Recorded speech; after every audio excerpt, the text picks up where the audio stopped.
अस्सलाम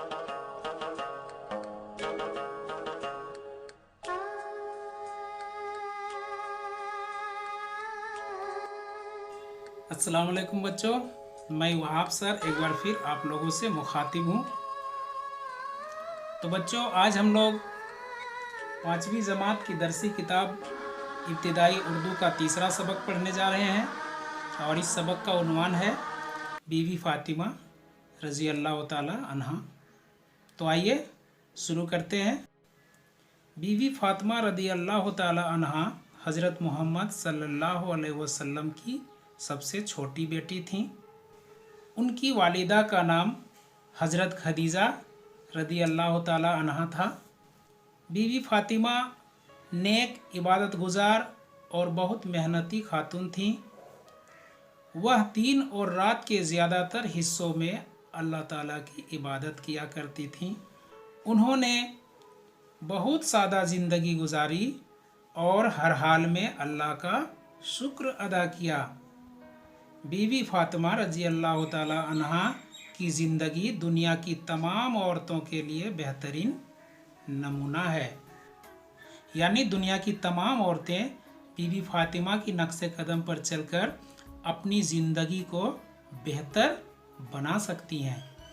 तो बच्चों, हज़रत मोहम्मद सल्लल्लाहु अलैहि वसल्लम अपनी बेटी से बहुत प्यार करते थे। आपने एक मर्तबा फरमाया, तो बच्चों यहाँ आप ज़मीर में इस्तेमाल किया गया है, यानी ज़मीर किसी इस्म के बदले में जो लफ्ज़ इस्तेमाल किए जाते हैं उसे ज़मीर कहते हैं। तो यहाँ आपका मतलब हज़रत मोहम्मद सल्लल्लाहु अलैहि वसल्लम। तो आपने एक मर्तबा फरमाया कि फ़ातिमा जन्नत की औरतों की सरदार हैं।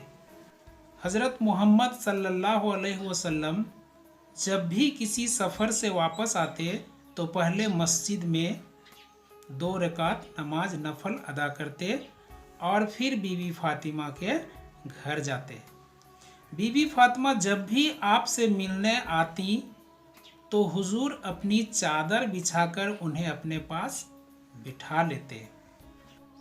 बीवी फ़ातिमा की शादी हज़रत अली रज़ी अल्लाह ताला अन्हो से हुई थी। उनके बच्चों में हज़रत हसन रज़ी अल्लाह ताला अन्हो, हज़रत हुसैन रज़ी अल्लाह ताला अन्हो और हज़रत ज़ैनब रज़ी अल्लाह ताला अन्हा बहुत मशहूर हैं। तो बच्चों, बीवी फ़ातिमा के 3 बच्चे बहुत मशहूर हैं। कौन कौन? हज़रत हसन, हज़रत हुसैन और हज़रत ज़ैनब रज़ी अल्लाह ताला अन्हा।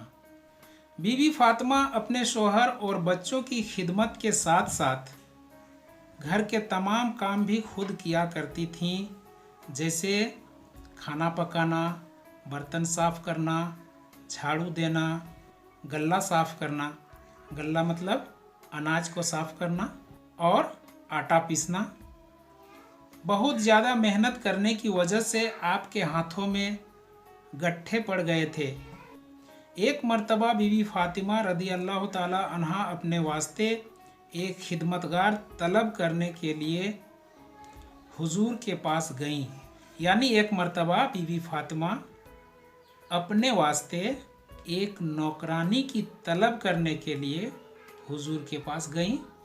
उस वक्त आप सल्लल्लाहु अलैहि वसल्लम सहाबियों के साथ बैठे थे। तो बच्चों, सहाबी यानी हुजूर के साथी।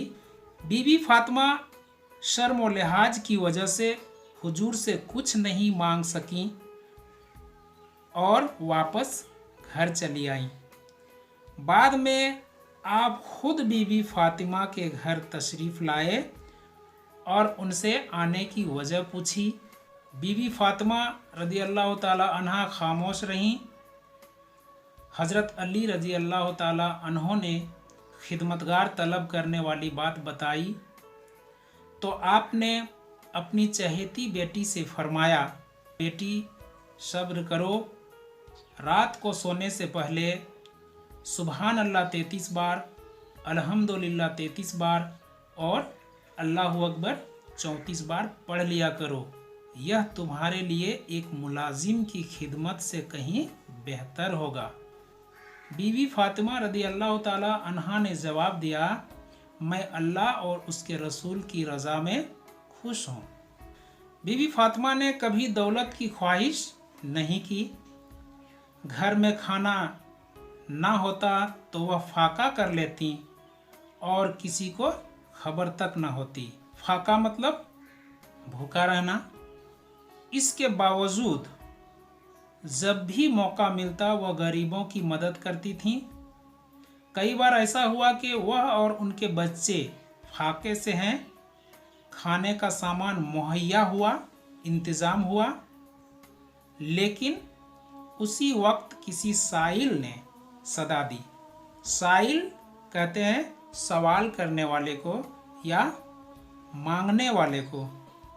बीवी फातिमा रदी अल्लाह ताला अन्हा ने खाना साइल को दे दिया और खुद उनके यहाँ फाका ही रहा, सब भूखे ही रहे। बीवी फातिमा औरतों को ईमानदारी, खिदमत गुजारी और मोहब्बत भरे बर्ताव की तालीम दिया करती थीं। उन्होंने अपने ईसार कहते हैं बच्चों, कुर्बानी या दूसरों के लिए अपने फ़ायदे को छोड़ देना। तो उन्होंने अपने ईसार और अखलाक से लोगों के दिलों को मोह लिया था, जीत लिया था और सब उनकी इज्जत करते थे। विसाल से कुछ अरसे पहले, विसाल कहते हैं इंतकाल को या फिर खुदा से जा मिलना। तो विसाल से कुछ अरसे पहले अपनी अलालत के दौरान हुजूर सल्लल्लाहु अलैहि वसल्लम ने अपनी बेटी से बहुत धीमी आवाज़ में कुछ फरमाया, जिस पर बीवी फातिमा रोने लगी। उसके बाद हुजूर सल्लल्लाहु अलैहि वसल्लम ने एक और बात ऐसे ही अंदाज में कही और इस बार वह मुस्कुराने लगी। बाद में पूछे जाने पर बीवी फातिमा ने बताया कि पहली मर्तबा हुजूर ने फरमाया था कि आप, यानी यहाँ आप हज़रत मोहम्मद सल्लल्लाहु अलैहि वसल्लम के लिए लिखा गया है, तो आप बहुत जल्द इस दुनिया से तशरीफ़ ले जाएंगे। इस पर उन्हें रोना आ गया था। इसके बाद हुजूर ने उन्हें बताया कि मेरी औलाद में सबसे पहले तुम मेरे पास आओगी। इस बात पर वह मुस्कुरा दी थी। बीवी फातिमा हज़रत मोहम्मद सल्लल्लाहु अलैहि वसल्लम के विसाल के तकरीबन 6 माह बाद 23 साल की उम्र में इस दुनिया से रुखसत हो गईं, यानी इस दुनिया से पर्दा कर गईं। बीवी फातिमा की ज़िंदगी से नसीहत मिलती है कि हमें सब्र से काम लेना चाहिए, अपने घर वालों और पड़ोसियों की खिदमत करनी चाहिए, मेहनत से जी नहीं चुराना चाहिए, मुसीबत और फाके में भी खुदा का शुक्र अदा करना चाहिए। तो बच्चों, आइए अब हम लोग इस सबक में आए हुए कुछ मुश्किल अल्फाज और उसके माने को देखेंगे। इबादत गुजार कहते हैं बच्चों इबादत करने वाला या इबादत करने वाली को। गल्ला अनाज को कहते हैं। खिदमतगार खिदमत करने वाला या खादिम। सहाबी यानी हुजूर के साथी को सहाबी कहते हैं। रज़ा खुशी। मुहैया तैयार या मौजूद। साइल सवाल करने वाला या मांगने वाला। सदा आवाज़ या पुकार को कहते हैं। फाका करना भूखा रहना। इशार कुर्बानी या दूसरों के लिए अपने फ़ायदे को छोड़ देना। वसाल का मतलब है इंतकाल या खुदा से जा मिलना। और दिल को मोह लेना मतलब दिल जीत लेना। तो बच्चों गौर कीजिए, मेहनत करने वालों से अल्लाह और उसके रसूल खुश होते हैं। हमें भी मेहनत से जी नहीं चुराना चाहिए। और वसाल के माने हैं मिलना। जिन लोगों को मजहबी एतबार से बुजुर्ग माना जाता है, उनकी दुनिया से रुखसत के लिए एहतराम के तौर पर इंतकाल के बजाय वसाल का लफ्ज़ इस्तेमाल होता है, यानी खुदा से जा मिलना। तो बच्चों आज बस इतना ही, और हम लोग अगले वीडियो में इस सबक के तमाम सवालों को हल करना सीखेंगे। आप लोग ज़रूर देखें, और अब वहाब सर को इजाज़त दीजिए। खुदा हाफिज़।